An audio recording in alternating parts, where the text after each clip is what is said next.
Bom, o que a gente tem visto ultimamente, nos últimos 4, 5 anos, que exatamente a taxa de câmbio, né, tem se mantido depreciada num patamar maior do que normalmente ela permanece no Brasil. E evidentemente, dada a conjuntura altamente atribulada que nós vemos vivendo nos últimos anos, a gente consegue destacar alguns fatores, uns de ordem interna e outros de ordem externa.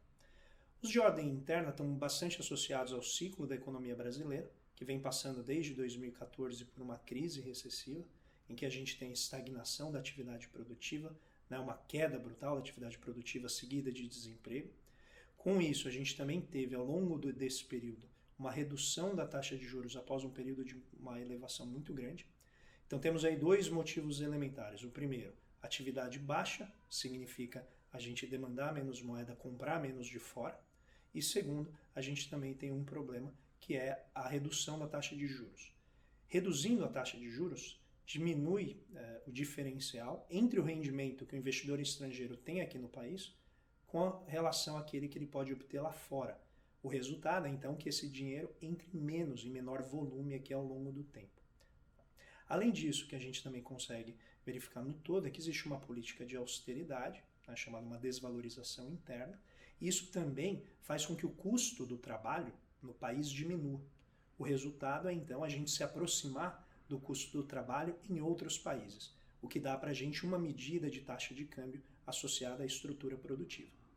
Por fim, a gente entrando nos fatores de ordem externa, a gente tem, primeiro, uma estagnação do comércio internacional, que a gente consegue observar, né, em vários indicadores, particularmente a contratação de transporte marítimo, que é um indicador importante do aquecimento do comércio internacional, vem caindo de uma maneira não apenas sistemática, mas bastante acentuada. Além disso, a gente vê constantes receios aparecendo na mídia, já tem alguns anos, de uma desaceleração em nível global, que inclui países que sempre tiveram taxas de crescimento elevado, como a China e particularmente a Alemanha. Então isso tudo gera um ambiente de desconfiança com relação ao futuro, que faz com que, evidentemente, os investimentos não venham a acontecer. E se eles não acontecem, o dinheiro tende a procurar as melhores alternativas. Porém, quando esse dinheiro vai procurar as melhores alternativas, ele vai encontrar um cenário internacional em que as taxas de juros estão negativas. Ou seja, você tem uma quantidade imensa de dinheiro e quando ele vai demandar o título, ele vai esperar 10, 20, 30 anos para receber menos do que aquilo que ele colocou. Então este cenário em que a gente tem capitais, liquidez, dinheiro, particularmente empossados, né, eles estão presos em determinadas áreas da economia e não conseguem encontrar uma aplicação da economia produtiva. O problema é que esse dinheiro tende a ir todo para um lugar só, que é os Estados Unidos, que é exatamente o emissor original dessa moeda. Então, colocando de uma maneira bastante simples, a gente tem toda uma paralisação, colocando talvez em termos um pouco exagerados, mas uma paralisação da atividade econômica que faz com que o dinheiro procure as melhores oportunidades de aplicação. Na ausência dessas oportunidades, ele vai para onde tem a maior segurança, que é o que a gente chama em economia de preferência pela liquidez. Então eles acabam indo para títulos norte-americanos.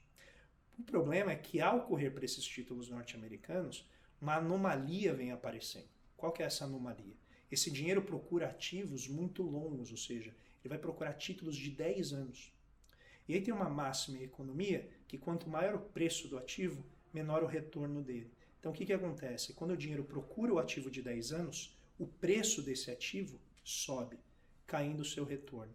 A queda do retorno do ativo de 10 anos foi tão grande que ela ficou até menor do que o ativo de 2 anos. Então pense, o que o mundo está dizendo? Eu prefiro deixar o dinheiro num ativo longo, ou seja, quando deveria haver maior incerteza, do que deixar o dinheiro num ativo curto. O resultado disso é que a gente tem uma situação, né, razoavelmente anômala, mas também não muito desconhecida, que o Keynes já tratou bastante nos seus escritos. Por fim, no momento mais recente, o que a gente tem visto é o acirramento da guerra comercial, né, das negociações muito difíceis entre Estados Unidos e China. A gente tem o problema da saída do Reino Unido da União Europeia e a gente tem no plano interno uma grande crise que se desdobra nos planos econômico, plano institucional e plano político. Isso tudo faz com que no plano interno e no plano externo o investidor não pense no Brasil. O resultado é que o dinheiro não entra aqui e, ao entrar em menor quantidade, a escassez de dólar se faz sentir numa taxa de câmbio mais elevada. Então, de maneira simplificada, né, apenas para a gente pensar, eu colocaria um último item, que é as mudanças internas nos Estados Unidos. Então, os Estados Unidos recentemente cortaram, né, a alíquota do imposto de renda das empresas. O resultado é que ficou mais lucrativo deixar o dinheiro nos Estados Unidos. Então, somando esses fatores internos e externos e essas mudanças dentro da política econômica norte-americana, o dinheiro está todo correndo para os Estados Unidos. O resultado, falta liquidez no mercado internacional, e é isso que vai fazendo com que os bancos e esses outros agentes financeiros que normalmente jogariam o dinheiro aqui no Brasil deixem de fazê-lo. Com efeito, a gente tem então uma depreciação do câmbio que por essas diferentes forças acaba se mantendo num patamar mais elevado do que o normal.